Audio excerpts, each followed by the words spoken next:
What up, what up, what up, what up, what up, what up? Welcome to another episode of Call It Like I See It, everybody.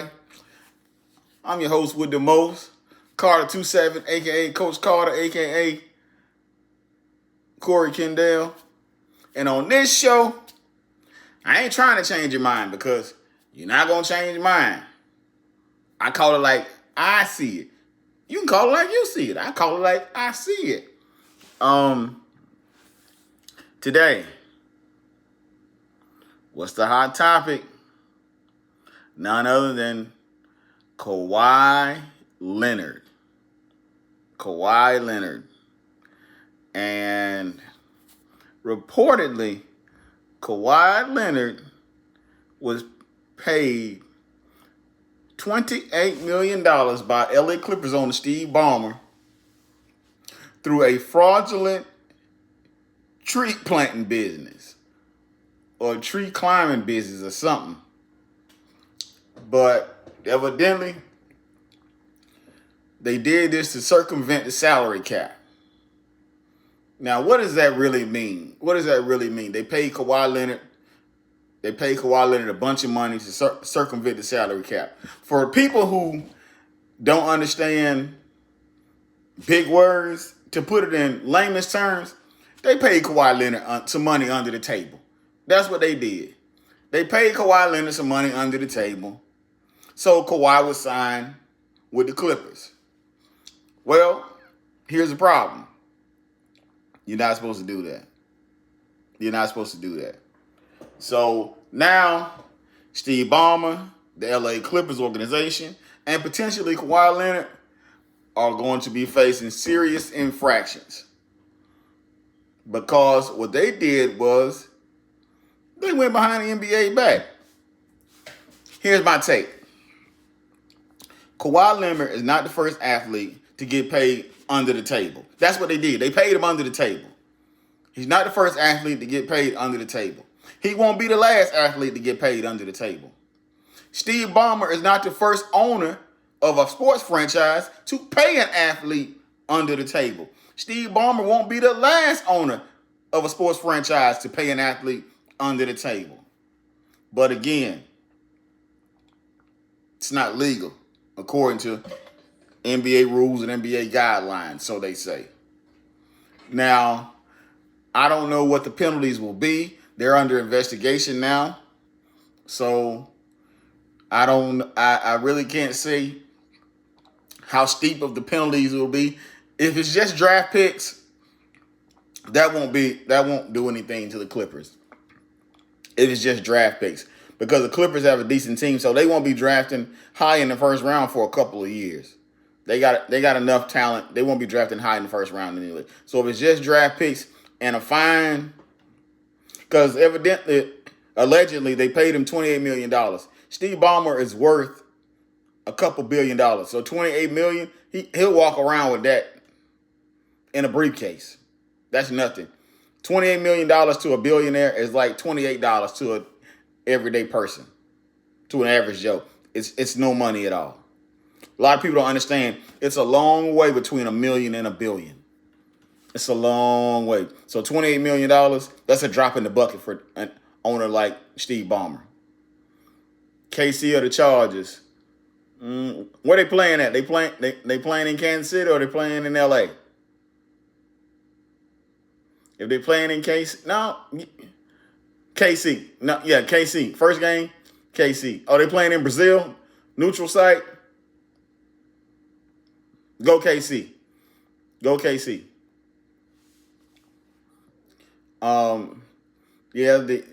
So I don't know how steep of the penalties. I saw one outlet, a guy on the outlet was saying that if this is true and Ballmer is found guilty, he should lose his franchise. Well, should it be that steep of a penalty though? Should it be that steep of a penalty to lose your franchise for trying to pay one of your franchise players? Should it be that steep of a penalty? And I know you want to hinder owners from not doing this again, but lose your franchise over paying one of my franchise guys? I don't know about that. Maybe suspend him half of the season or or maybe a full season. But lose my franchise for wanting to pay my franchise guy and wanting to keep my franchise guy, I can't say lose a franchise is that's a bit harsh for me. Unlike the previous owner, we won't call his name on this platform, he had recordings leaked of him making racial comments towards African American people. So that's apples and oranges for me. For me personally, that's apples and oranges. So I don't know what Adam Silver is going to be. Heck of a way to start off the NBA season, though, huh, Adam Silver? you gotta deal with these headlines. You got to deal with these headlines, and because training camp will start this month, and it's a heck of a way to start. Now it's a heck of a way to steal headlines from the NFL, which starts the season officially tomorrow night. Cowboys at Eagles without Micah Parsons. Let's see how that goes. So we'll see what happens. I don't know what this means for Kawhi Leonard. I don't know if the NBA will potentially suspend Kawhi Leonard for a substantial amount of games. I don't know if they'll fine Kawhi Leonard because essentially Kawhi Leonard didn't pay himself, even though he took the money. He took the money. He definitely took the money, and the money was funded through a fake LLC in Kawhi's name, allegedly. So we'll see what happens. We'll see what happens. But if you're Kawhi Leonard, you're not turning down that money. You are not turning down that money either way. So you're not turning down that money. I don't know what'll happen, but it's interesting. What y'all think in the chat? Should Steve Ballmer and the Clippers face steep penalties for paying Kawhi Leonard under the table? What do y'all think? Steve Ballmer, they should face steep penalties for paying Kawhi Leonard under the table, and should Kawhi face penalties for taking the money?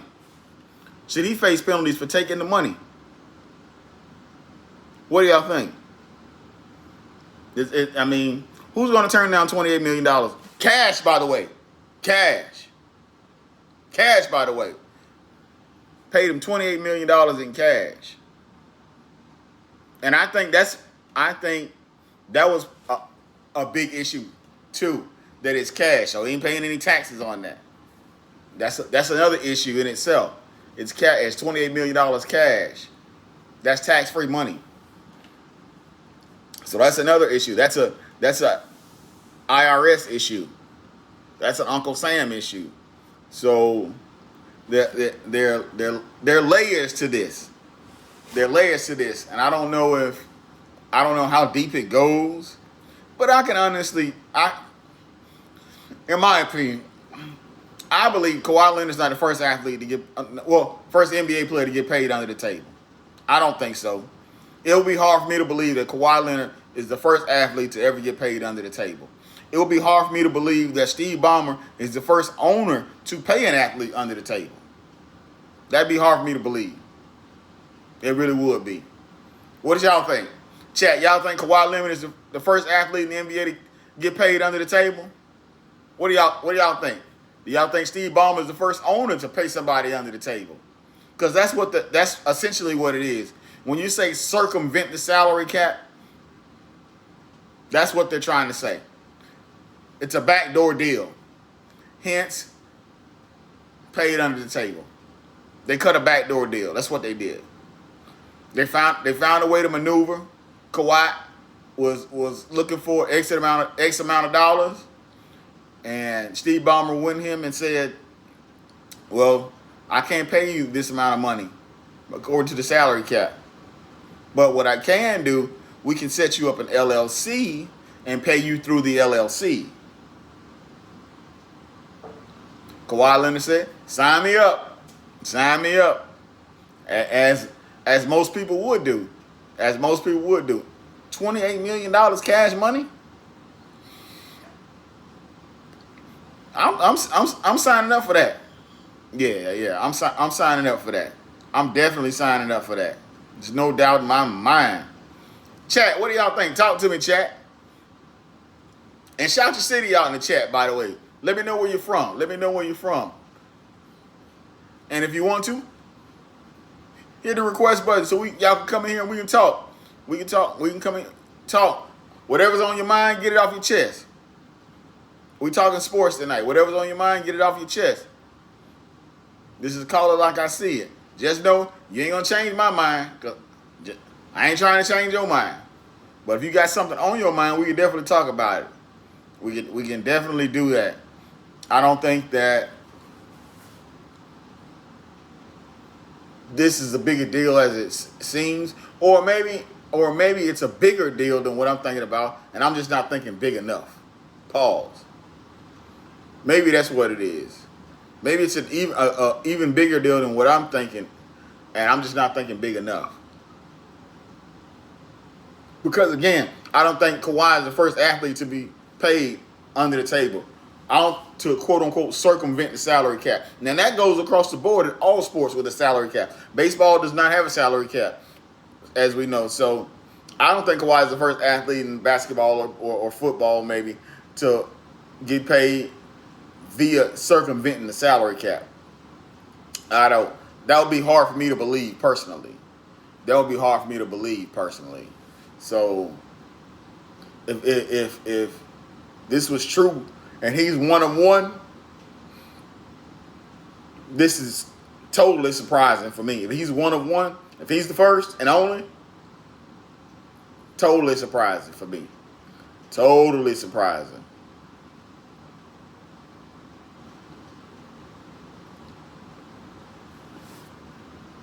I don't know. And I don't know if I wonder, do the players care about this? From a player's perspective. From a player's perspective. How much do they care about this? The players in the league. How much do they care that Kawhi Leonard was being paid under the table? How much do other owners? I don't think other owners are going to, well, I won't say none of them will, because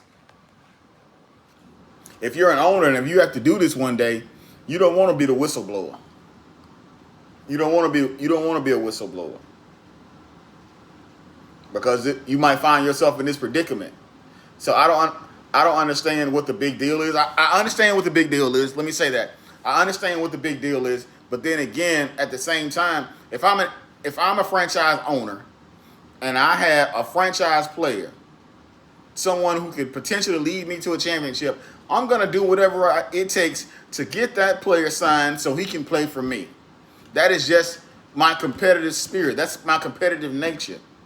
Now, do I understand that the NBA has a salary cap and there are rules and guidelines that every owner has to fall under? Sure. I do. I get it. Nick, what's going on? Hey, everybody say what's up to Nicole Reeves, a.k.a. Nikki. I'm going to tell y'all something. Nicole Reeves in the chat, in my opinion, and I'm saying this in front of everybody in my chat, the greatest female rapper ever. And I'm standing on that, and I'm dying on that hill. She's in the chat. The greatest female rapper ever. I will die on that hill. You cannot change my mind on that. You cannot.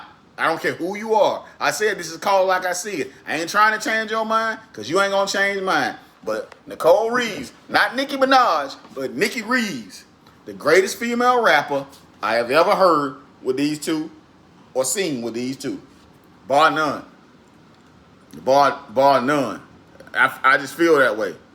But back to Kawhi. I wonder how, I really do. I wonder how other players feel once they heard this news. How do other players feel in the NBA when they heard the news about Kawhi getting paid under the table? And what do other owners feel? I want to hear from the other owners. Because I want to see who's going to be the first owner to come out and have a problem with this. That's going to be telling. Who's going to be the first owner to come out and say, I have a problem with this? Who's going to be the first player to say, see, man, that's messed up.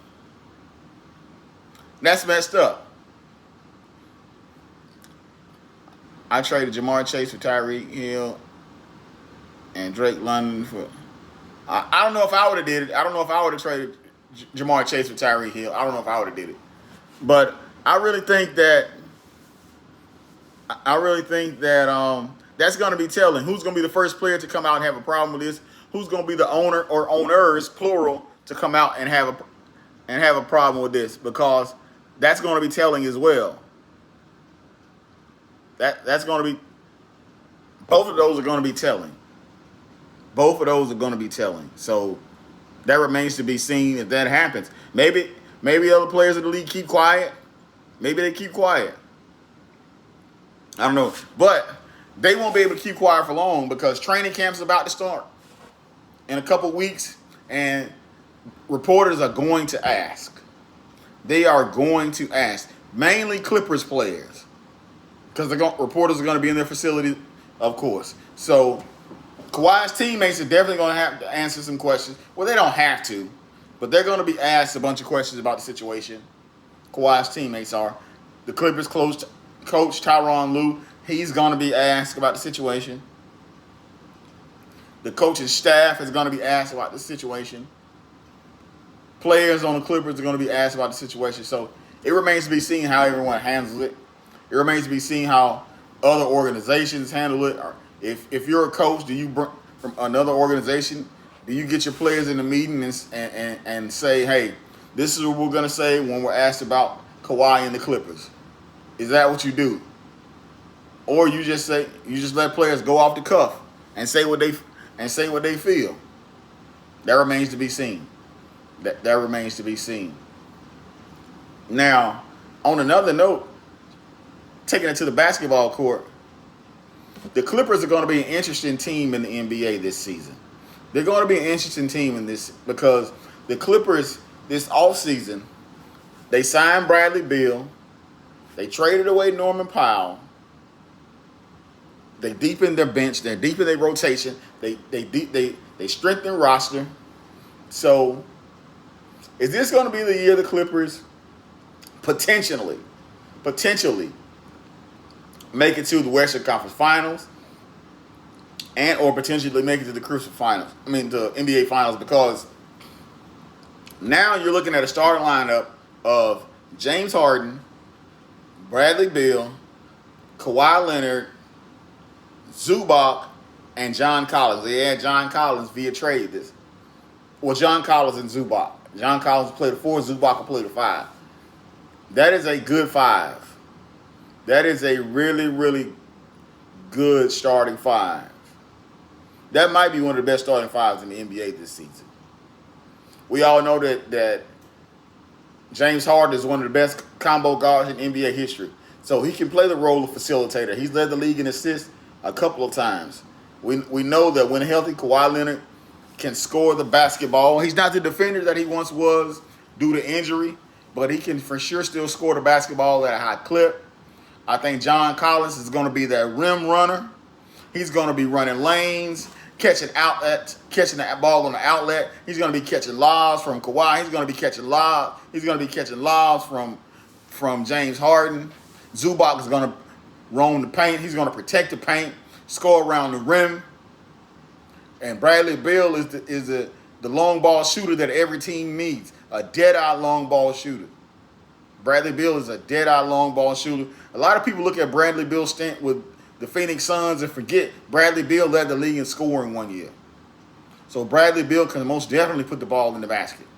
He most definitely can put the ball in the basket with the best of them. And he's going to have one of the best playmakers in the league getting him the basketball in James Harden. So is this the year for the Clippers? Despite what's going on with Kawhi Leonard and Steve Ballmer, is this the year for the Clippers?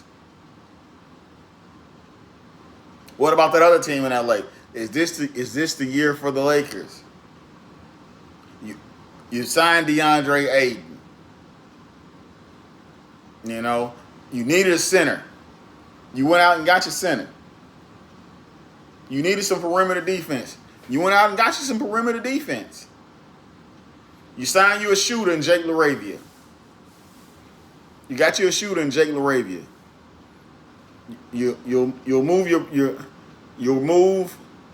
your starting center from last year. He'll go to the bench Now he's a backup center, which he should be. Is that enough for the Lakers to make a deep run in the playoffs? Is that enough for the Lakers to make a deep run in the playoffs? I think that J.J. Redick, coming off his first season as a head coach, he'll make adjustments.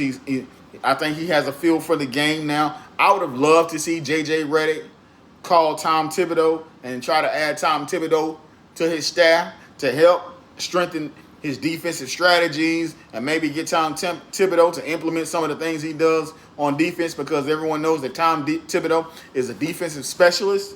So I would have loved for J.J. Redick to call Tom Thibodeau, but that didn't happen. Or maybe it did, and Tom Thibodeau maybe said he wasn't interested. I would have loved to see Tom Thibodeau on the Lakers coaching staff. You had Luka. Luka lost 35 pounds. But with that weight loss, will we see the effort on defense that Laker fans want to see and the Lakers organization needs to see? It's not so much can you play defense. They just need the effort. And that's all defense is. Even though it's strategy as well, but it's more so effort, especially if you're guarding the ball. You don't want to just lay the guy with the ball. Now you're putting everybody else on the back line of your defense. You're putting them in a pickle, because now offense has numbers. The offense has numbers. So will we see the effort on defense from Luka? If you get beat on defense, get back into play. Hustle down and get back into play. Don't just stand there in one spot and watch your man go score, or watch your man go create a play for someone else to score. Will we see the effort? That's all. That's all people want to see from Luka is effort. That's all Dallas wanted to see when he was in Dallas. That's all Laker fans want to see now from Luka. They want to see effort. And if you can get some stops too, cool. But if you can't, just give the Laker fans the effort that they need.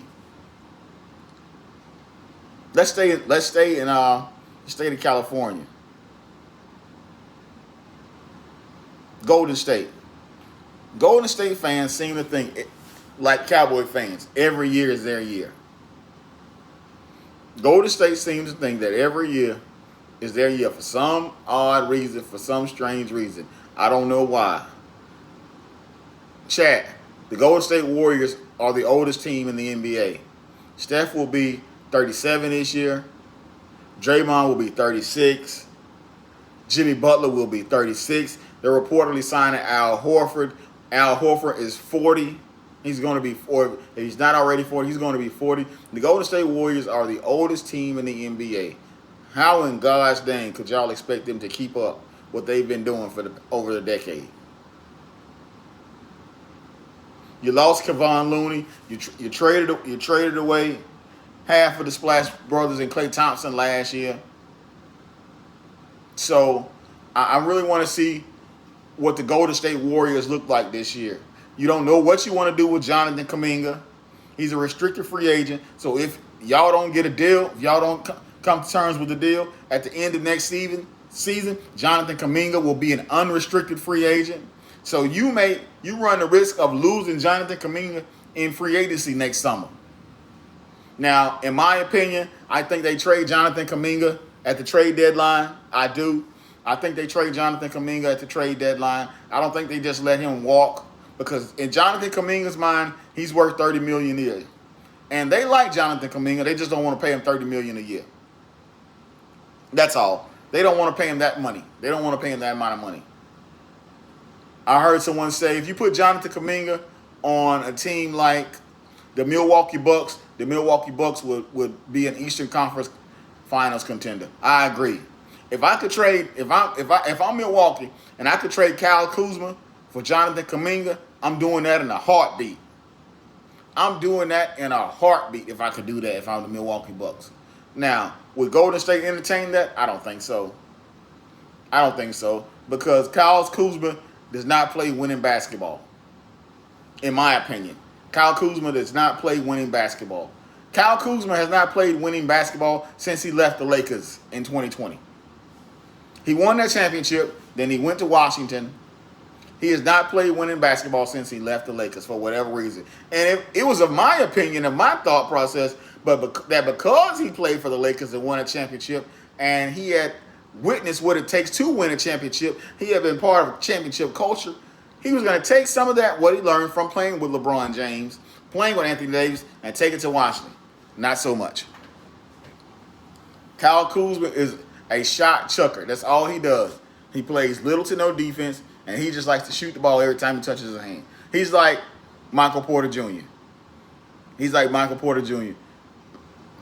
Every time he gets it, he's letting it fly. Michael Porter Jr. is the same way. They don't know how to play winning basketball for whatever reason. They don't. They don't know how to play winning basketball. And if you want to be a serious championship contender, your rotation guys, meaning the guys outside of your star or your stars, have to know how to play winning basketball. They have to be a star in their role. And ever since Kyle Kuzma has left the Lakers, he has not been a star in his role. He's a 20-point per game guy, but it's on low efficiency.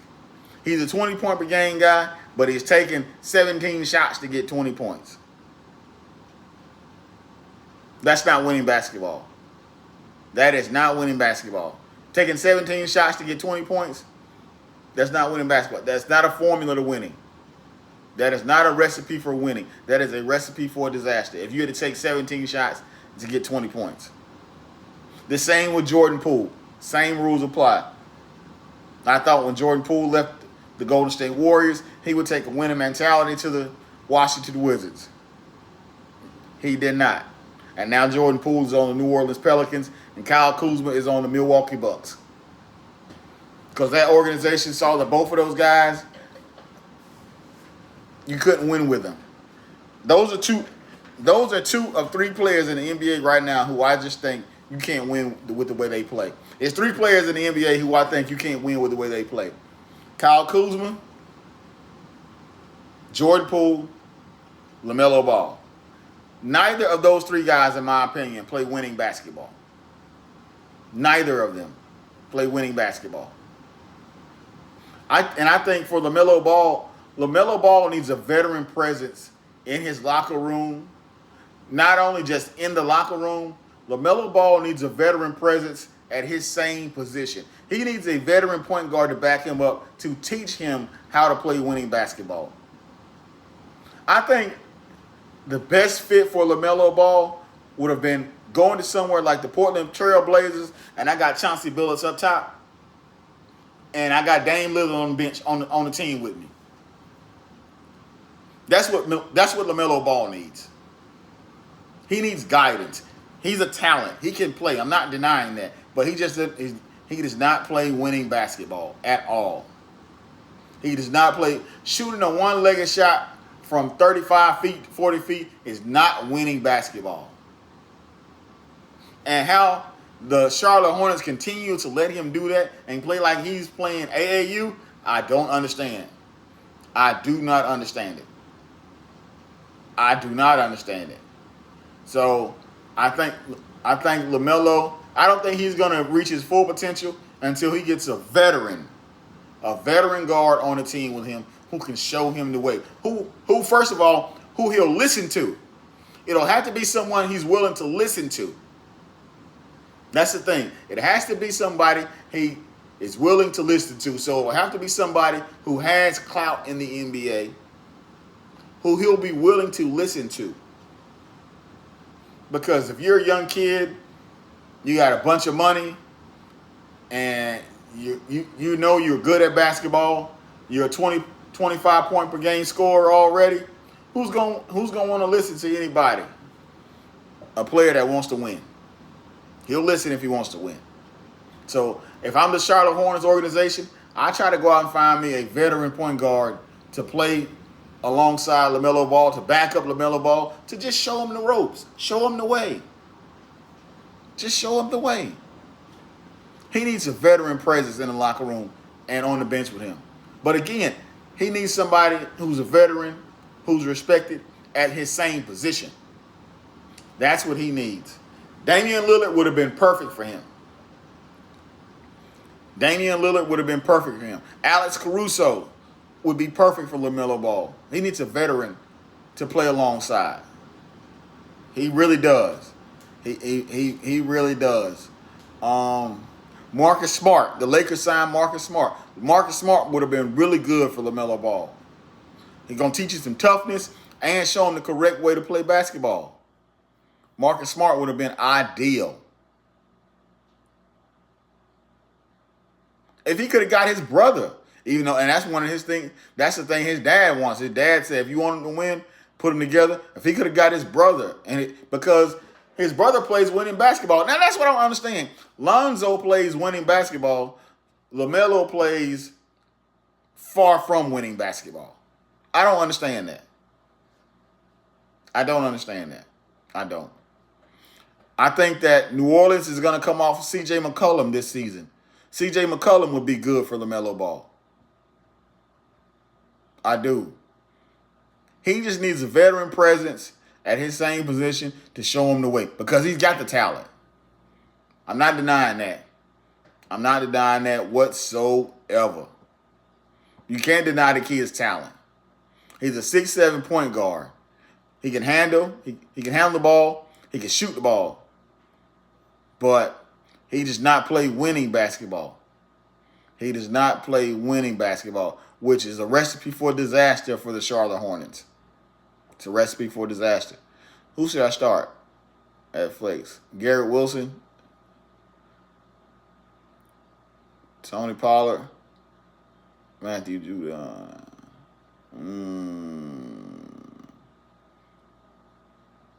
Garrett Wilson. But Matthew Judon's not. I would go Garrett Wilson, then Matthew Judon, then Tony Pollard. That's what I would do. That's what I do, Gino. Garrett Wilson, Matthew Judon, then Tony Pollard. That's what I would lean towards. So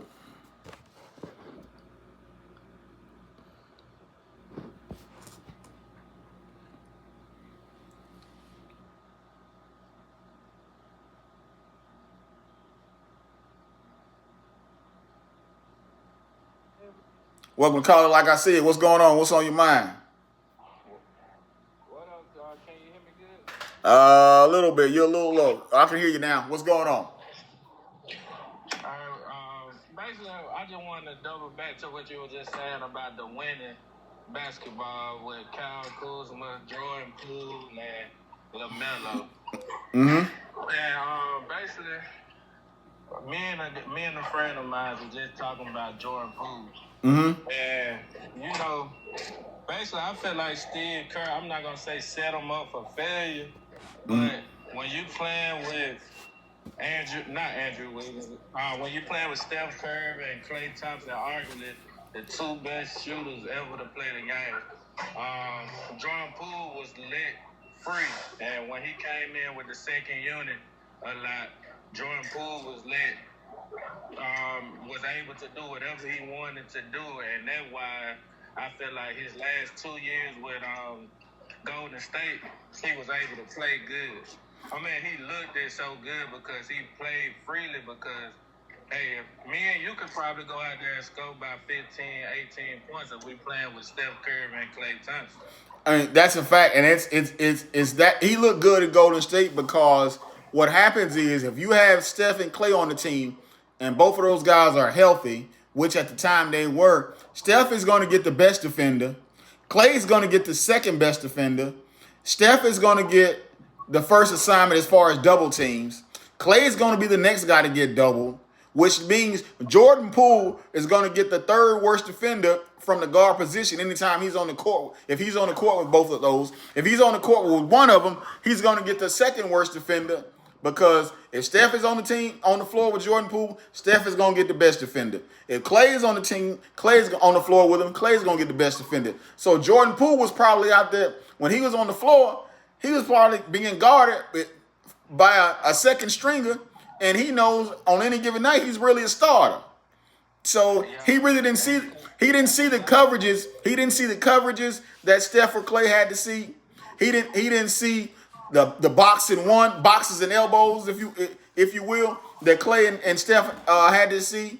But when he went to the Washington Wizards, All the coverages that Steph Curry would see, now he's beginning to see those every night, and he didn't know what to do. Not only did he not know what to do, he would take ill-advised shots every night.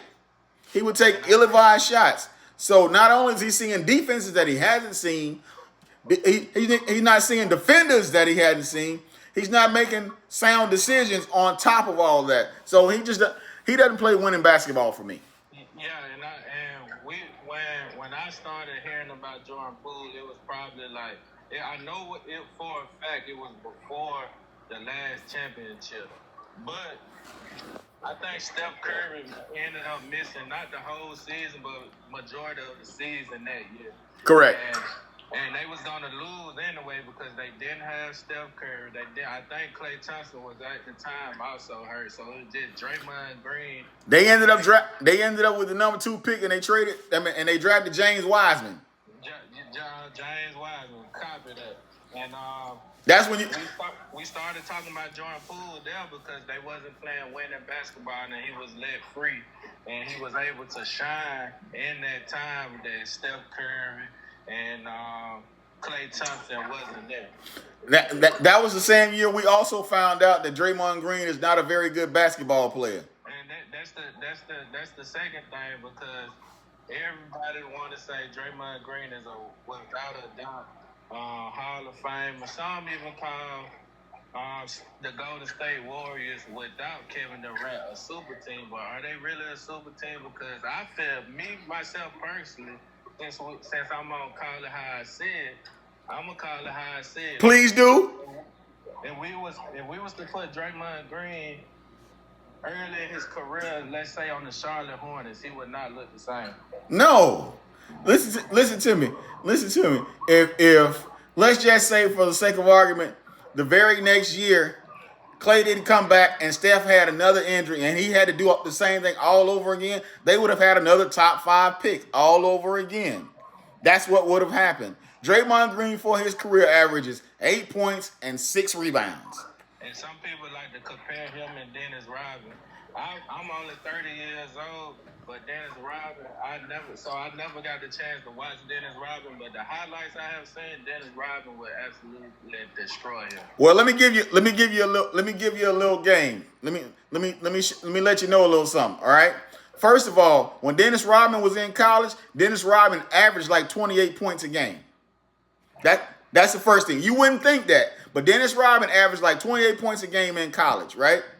2, Draymond Green likes to say he's the best defender in NBA history, which we know is not true. Dennis Rodman won Defensive Player of the Year coming off the bench. Now think about that. Think about that now. Hey, chat, y'all think about that. Dennis Rodman won Defensive Player of the Year coming off of the bench. Dennis Rodman led the league in rebounding like 8-9 times. He was averaging like 18, 19 rebounds a game. And he's only like 6'6", 6'7". He's not a very tall guy. He probably was a $180 soaking wet. And this is what he was doing. So for Draymond Green to even try to put himself in the same stratosphere as Dennis Rodman is blasphemous. He's not. And to continue our conversation, because I have another question too. Talk to me. Kyle Kuzma, I agree with you. In a way, if you put like you said, if you put winning basketball around Kyle Kuzma, I think he could shine a little bit, because I think I've been watching him since his rookie year, and it was him and LaMelo Ball. The only thing I don't like about his first 2 years, I just looked it up while you was talking about it. His first year, I think he averaged like 16, maybe 17 points, but he was taking 15, 16 shots a game. So I can agree with you on that. In his second year, the year before Bron actually got there, he averaged 20 points, but he was taking 17 shots a game, 17, 18, somewhere between 16 and 18 shots a game. So you getting 20 points, but he got to take between 16 and 18 shots to get it. So like you said, that's not very efficient basketball. No, it's not. It's not efficient basketball. I will say this. I think that all 3 of those guys when playing in a structured environment, they can help a team. All three of them, and we've seen that with Kyle Kuzma when he was with the Lakers. We've seen that with Jordan Poole when he's with Golden State. If they're in a structured environment and they're not the number one option, they can definitely help a team. But if you say, "Hey, it's your basketball, go play," nah. You're not gonna like the results. Out of those three, the only one I don't like, but I think he has the most talent, is LaMelo Ball.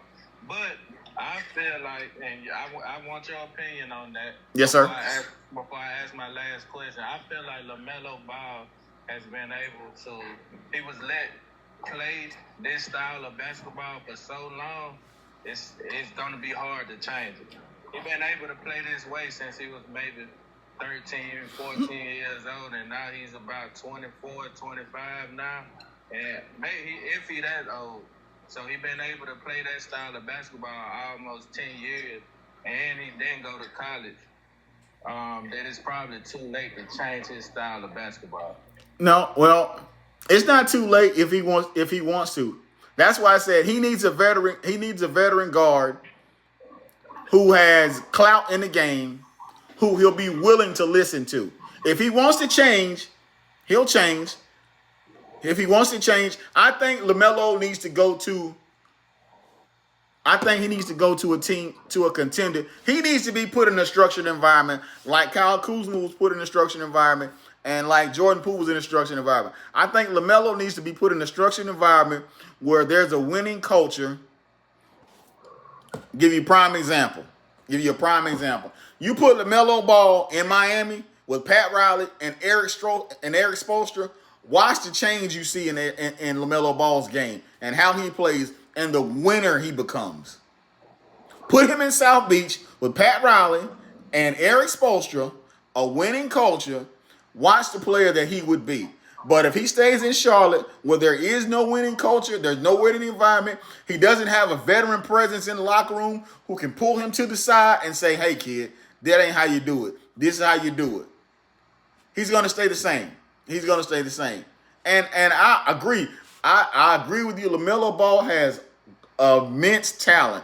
He's a 6'7" point guard. He can handle the ball. He can shoot the ball. Not the best defender, but offensively, there's nothing he can't do. He doesn't play winning basketball.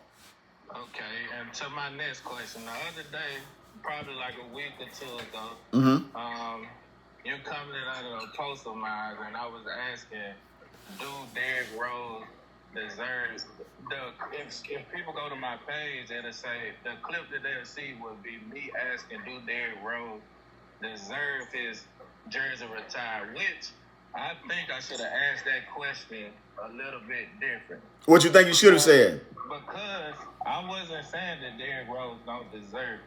But my thing is, okay, when I looked at the example I used Grant Hill as an example. The difference between Grant Hill and Derrick Rose, and comparing Derrick Rose to Chicago time, Derrick Rose was in Chicago 5 years, Grant Hill was in Detroit 6 years. Okay. And the only difference between that, Derrick Rose won the MVP. Those three letters. And I'm just baffled that Grant Hill jersey isn't retired in Detroit, because every year that he was on the team in Detroit, he made the All-Star team. He was a Rookie of the Year. If I remember correctly, when I look back at the standings at that time in the East, Detroit was a good team. They were. I could be wrong. No, you're not wrong. They were a darn good team. And at that time, like I said, I'm only 30, so I didn't get a chance to watch Grant Hill early in his career. By the time I started watching basketball and understanding the game, Grant Hill was in Phoenix. But with that being said, Grant Hill, watching highlights, Grant Hill was a highlight reel. He was crossing people over, dunking on people. He was arguably probably a top 5 player in the NBA before he went to Orlando and got injured. No, it wasn't an argument. He was a top 5 player in the NBA at that time. Let me let you know something, right? My top 5 small forwards of all time. LeBron James, Kevin Durant, Larry Bird, Dr. J, Scottie Pippen. If Grant Hill would have had a healthy career and been able to play maybe 13, 14, 15 years healthy, one of those guys is not in my top 5. Grant Hill is in my top 5. And it probably would have been Dr. J because Scottie Pippen's got 6 rings. If Grant Hill would have been able to play 15 healthy seasons of basketball, Grant Hill would be a top 5 small forward of all time. I would die on that hill. I would die on that hill. Now, as far as Derrick Rose. Before you finish what you were saying, I'm not saying that Derrick Rose doesn't deserve his jersey retired as a Chicago Bull because before he got hurt, I feel if Derrick Rose don't get hurt, we may or may not see a Steph Curry because you don't remember, and NBA guys were talking about this. When guys had to guard Derrick Rose, some guys were at hurt sick, and didn't want to guard Derrick Rose. I saw Gilbert Arenas say that nobody wanted to smoke with Derrick Rose. Nobody want smoke with Derrick Rose. And as far as whether or not Derrick Rose deserved a statue, his jersey retired in the NBA, let me let you know this, right? There is no player in NBA history who has an MVP that is not in the Hall of Fame. Yeah, copy that. So if you're gonna tell me that because I win the MVP, I'm pretty much I'm a shoe-in to get into the Hall of Fame one day. It may not be first ballot, but I'm probably gonna get in the Hall of Fame. Yeah, based on that alone, you have to retire his jersey. Okay, and I'm gonna let you get done with this, but I got one more thing. Talk to me. For Carly Hyde said, you're Auburn or Alabama? I'm an Alabama guy. Okay, I'm good. I'm glad I'm talking to you. How do you feel about how we look this weekend? We got beat up front on both sides of the football. We got beat up front on both sides of the football. I feel as if Coach DeBoer thinks that he can play his style of football that he played in Washington here in the SEC, and you can't do that. It's not going to work. It is not going to work. I got something for you. I'm listening. All right. I agree with you. He can't play the style of football that he was playing in Washington in the Pac-12, Pac-10, or whatnot in the SEC. But it's 3 things that I saw. He was missing a lot of tackles, and that could be because of my second thing. That 3-3-5 gotta go. That 3-3-5 gotta go. He gotta go back. He gotta go to a 3-4 or a 4-3 defense, a traditional defense where he got at least 4 down linemen able to rush the quarterback, stop the run, or whatever. Because in that 3-3-5, it's hard to blitz or send pressure because you only got 1 down lineman really. And here's the thing. Right? We run the football in the SEC. We play smash mouth in the SEC. And we only had 74 yards rushing and to stop the run, traditionally, people who stop the run play in a 3-4 defense. They have a guy who's a dominant nose tackle, a dominant 3 technique, and two guys on each side of him who can get pressure on the quarterback and get to the backfield. So, yes, I think we need to go to a 3-4 defense, but we'll see how his 3-3-5 does another week. But we got beat up front on both sides of the football, which Alabama is not used to. And then here's the thing, right? As I say that, I'm looking at a clip. I just saw this clip literally this morning. There's a kid, one of the linemen, during pregame, he's warming up during pregame, but he has his phone in his hand. And I was like, there you go, right there. Yeah, I was telling my supervisor, all right, now I'm gonna get out of the page. I'm telling my supervisor here at work, it's 2 things Nick Saban wanna have. You can probably listen to that music, but you're not gonna have your phone in your hand. And the second thing I hate is the NIL money. Let these kids do whatever they want to do. Alabama has to have a designated coach that wear the players' chains on the sideline. Well, I'm sure that every team has something like that of that capacity, you know. But the thing about the NIL that doesn't bother me, the NIL doesn't bother me because it had been going on What's since going on anyway? since its existence of college football. It had been going on. Now it's just that everybody can do it more frequently. So now coaching has to be at an extreme high level. Your coaching has to be at an extreme high level because a lot of the guys who would normally flock to Alabama, flock to Georgia, they're going other places because they can go get a check. Hey, let me ask you a question. That running back from Florida State, do you know where he was 2 years ago? It was actually, if I'm not mistaken, there was a couple guys that on Alabama. He was in Tuscaloosa 2 years ago. Couldn't get on the field. And this the last thing. I got you. You know how many? I watched a couple of games. Every team that I watched had an Alabama transfer on their team. Baylor had a wide receiver. Auburn had a couple guys from Alabama.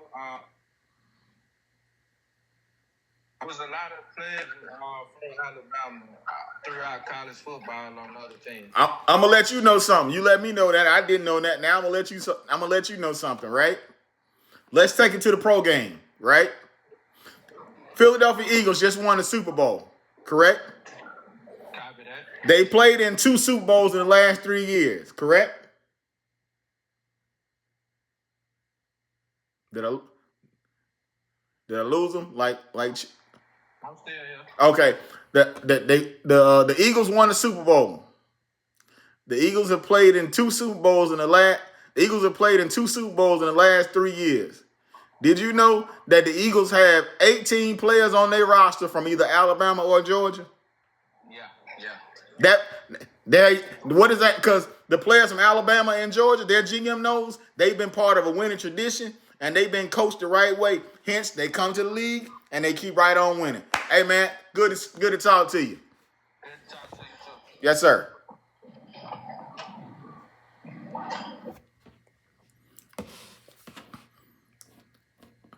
A lot of people don't know that. The Eagles have 18 players on their roster from either Alabama or Georgia. So they have a lot of Kirby Smart guys on their roster. They have a lot of Nick Saban guys on the roster. They've been coached by the best. They know what it takes to win. They're part of the winning traditions. And all they have done is bring that winning culture from college to the pros. Hence, the Eagles played in 2 Super Bowls in the last 3 years. And the Eagles probably are going to make it to another Super Bowl in the next couple of years, if they don't make it this year. I think the Eagles make it to at least one more Super Bowl in the next 3 years. I do. I think they make it to at least one more Super Bowls in the next 3 years. Hopefully my 49ers get in there and get one. We've been to 3 and 5 years and can't win one. Sheesh. But I think Philly gets one more Super Bowl appearance, let alone a win maybe. But I think they do get at least one more Super Bowl appearance in the next 3 years. Guys, that's my time. I thank everybody for joining in. Shout out to My Talk is Different for calling in. Hey, y'all go follow My Talk is Different on TikTok, man. He's got a lot of great info, a lot of great sports info. Y'all go follow My Talk is Different. I rock with him in a real way. So y'all go follow him, check his page out, check out all his content, and give him a follow. It ain't gonna cost you no money to hit the follow button. Go and follow my guy, man. Hey, as always, number 1, stay out the way.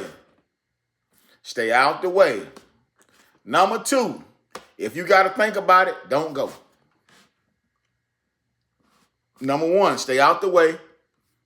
2, if you got to think about it, don't go. I never go anywhere where I have to think twice before I leave because my first thought is usually the correct one. I'm going to say that again for you. I never go anywhere where I have to think twice before I leave because my first thought is usually the correct one. Peace and love. See y'all tomorrow night, man. 7 p.m. Eastern, 6 p.m. Central, right here on Call It Like I See It.